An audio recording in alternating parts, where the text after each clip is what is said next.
welcome. Thanks. How are you? Nice to see you. Very Nice good. to see you too. How are you? Very well, thank you. Great, good. Hello, I'm James Mayer, and this afternoon I'm with Rob Symington at Symington Family Estates in Villanova de Gaia. Rob Symington, good afternoon. Great to be here.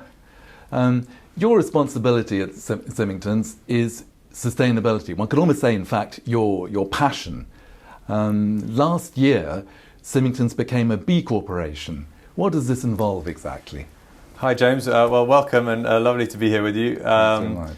B Corps a B Corporation is essentially a framework for a new type of business, and the idea behind B Corp is to essentially reinvent what success looks like for a business. Whereas in the past, business success was predominantly measured by profit, B Corps want to put social and environmental considerations on the same level as financial sustainability, to create businesses that aren't just competing to be the best against their competitors, but to be the best for the world. So that's the core idea behind B Corp. A complete disruptive procedure, really.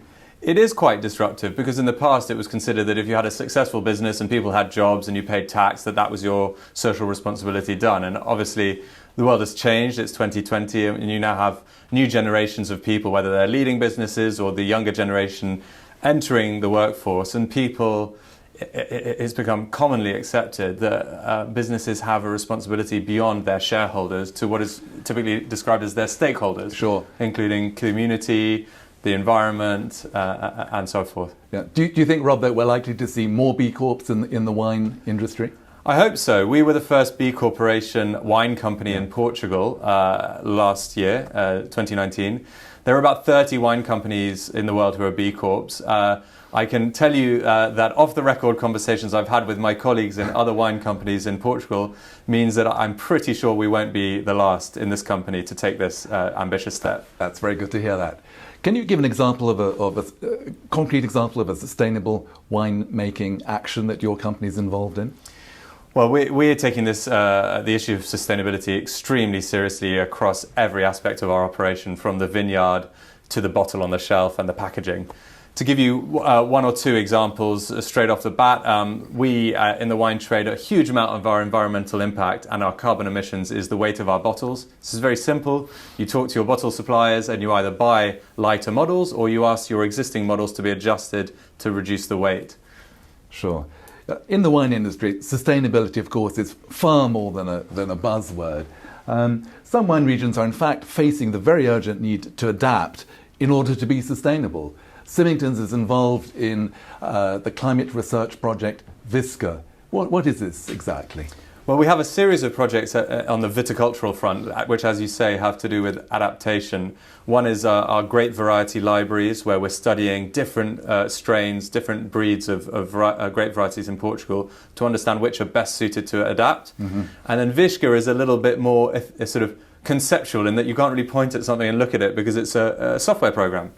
And essentially what it's doing is it's using big data and climate forecasting software to give grape growers like ourselves long-term and very micro-scale predictions as to what the likely impact in our vineyard is going to be under various different climate scenarios. Okay. I believe this program is ending in a few weeks' time. Are you satisfied with the outcomes? Yes, well, the idea of being a partner in the R&D project funded by the EU and with various European universities was precisely so we can have first dibs on the tool, but also contribute to something that we hope lots of other wine companies will use. What's very exciting is we're now moving into a second phase related to VISCA of a new project, which is going to use that information allied with satellite data to provide an even more sophisticated model for climate management. Terrific. Many of the winemakers I talk to in the Douro are very concerned about increasingly hot and dry summers. Do you think the Portuguese government has got the right irrigation policy for the Douro? Irrigation is a difficult one because obviously you have the issue of water sustainability on one side, but there is an infinite amount of water in the region. But on the other side, you have the viability of the crop. For now, we don't have a regulated irrigation policy in the Douro. So all you have to do is you irrigate and then you inform the authorities what you've used. I think going forwards, we're going to have to see enlightened regulation in that area so that we balance the sustainability of water resources with with our need to protect our crop. Studies have shown, including a recent research paper from Villarreal University, UTAD, saying that under various climate scenarios by the middle of this century, without irrigation, you're looking at least a 50% drop in yields. But with irrigation, you can limit those drops in yields to between 70 and 80%.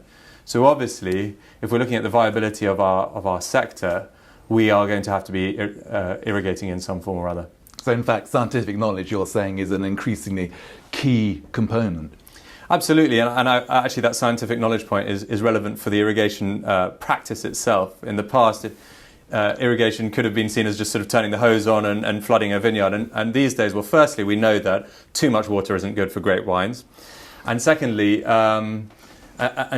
don't need to drown the vines in water in order to give them the support that they need to make it through the most challenging periods of the year. So what we're looking at and we've been conducting research into is much more scientific drip irrigation policies based on actually understanding the water needs of the vine at that given point. And so we're talking about a totally different paradigm from sort of what people might conceive of as sort of turn the hose pipes on and spray the vineyard. Right. In April this year, you wrote a very stimulating article for the Porto Business School website, which I think is called Not.ar. In which, in relationship to climate change, you talked about the urgent need to redefine, reset economically and culturally. What did you mean by this? Well, I mean, I don't think I'm an outlier in terms of my generation, or even actually anyone who's alive today who's paying attention to the times that we're living through. And obviously everyone wants to do meaningful work that's satisfying, inherently has purpose. And for me personally, but I think for increasing amounts of people, purpose today involves looking at the unfolding environmental crises and the climate crisis and saying, well, what can we do? What can I do within my own area of influence to make sure that I'm part of the solution? So that's basically what I was talking about in that article. As a wine grower and as a wine producer or a family company, we think in terms of generations anyway. And if we're not thinking about this, then we've got our heads in the sand. So personally, I feel that there's a waking up, and it's happening very rapidly, of an awareness of what we're doing to the planet. And this isn't, we need to save the planet. It's actually, we need to safeguard our own futures. The planet will actually be fine without humans. The question is whether or not we, or our children or grandchildren, are going to have want to be part of the story. A positive future. Yeah, sure. So the way I see it is, we have culture and we have systems. Yeah. And I think culture is shifting very rapidly, but we are all still operating within a system which is quite destructive. Obviously, the system is a result of the culture. So you have to change the culture, whether it's David Attenborough or Greta Thunberg or Rob Symington in his very modest sphere of influence here in this wine company that I have the good fortune to work in. And over time, we now need to collectively change our systems to address these challenges. That's the sort of driving force of my thinking. Yeah. You're a member of the fifth generation of your family to be working at Symington's. What specifically do you think your generation can bring to the company? Well, the obvious one is this increased awareness of the issues that we're talking about. I think we have this policy as a family where we're all encouraged to go out and sort of paddle our own canoes for a while. So we go and learn other things. I spent 10 years not working in wine, running my own business. I think we bring a different idea of how companies might operate in terms of hierarchy and communication and teamwork. Certainly an understanding of digital tools. We're all digital natives. Sure. So we've grown up with this new way of operating.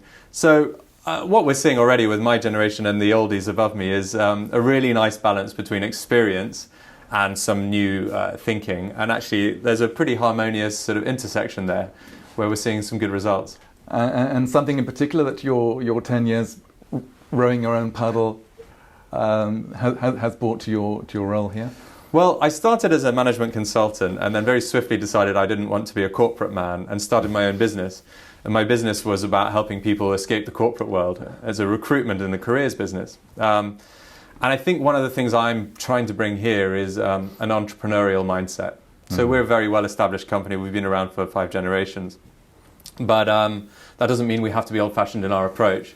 And so what I'm really thrilled to see is, I've now been here for 3 years, is there's a real willingness at Symington to be entrepreneurial, to be innovative, Sometimes that involves addressing inefficient processes and systems. But basically we have a company here that is old but not old-fashioned, which for me is very exciting. Sounds a great company to work for. Well, we're not perfect by any imagination, and there are lots of frustrations of trying to get things done. But on the whole, we have excellent people, and we have really exciting ambitions to be at the forefront of our sector, drive the port category forwards, champion Portuguese wines, and be at the forefront of this exciting new wave of wine tourism in Portugal as well. So those are three pillars of business, if you will, that I think you're going to see us really motor over the coming decade. And so all the conditions are there for this to be an exciting place to work. So it's a good time to be at Symington.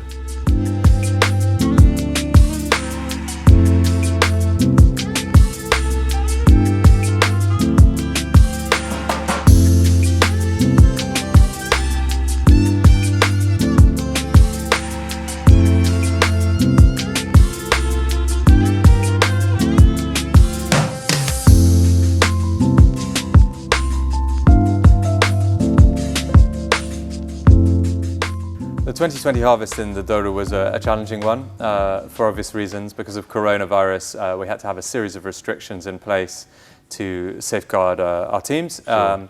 So typically the harvest in the Douro is a fantastic affair with quite a sleepy region. It comes to life, and there's lots of visits and treading and dinners and showing people around. But sadly this year that wasn't the case. No foot treading this year? No treading at Vesuvio, Yeah. which was, Yes. we believe was the first time since the winery was built in 1827. So a break with tradition.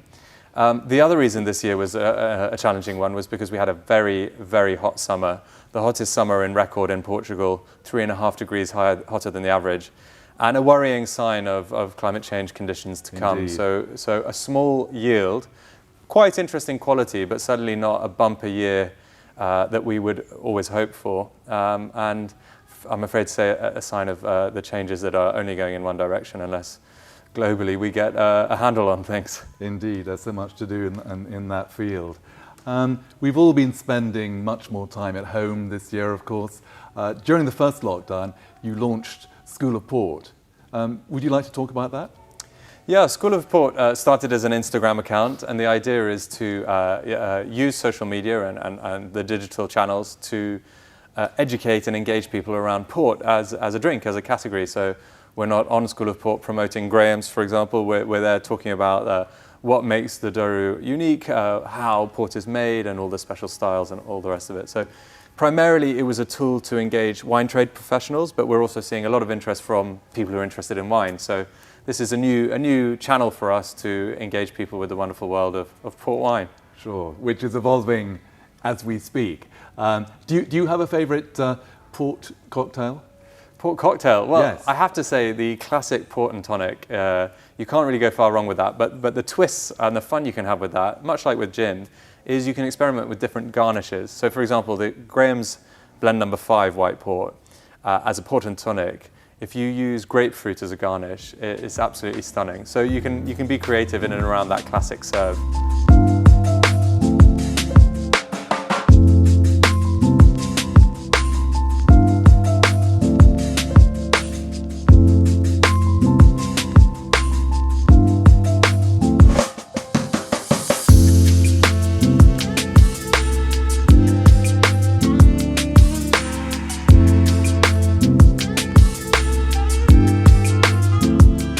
Okay, All right, James, well, it was look, lovely to have you. Thank you so much. Thanks. We've had a really good conversation and enjoyed it all. It was my pleasure. Yeah. See you soon. See you very soon. All the best. Ciao. Thanks Bye. a lot. Bye-bye.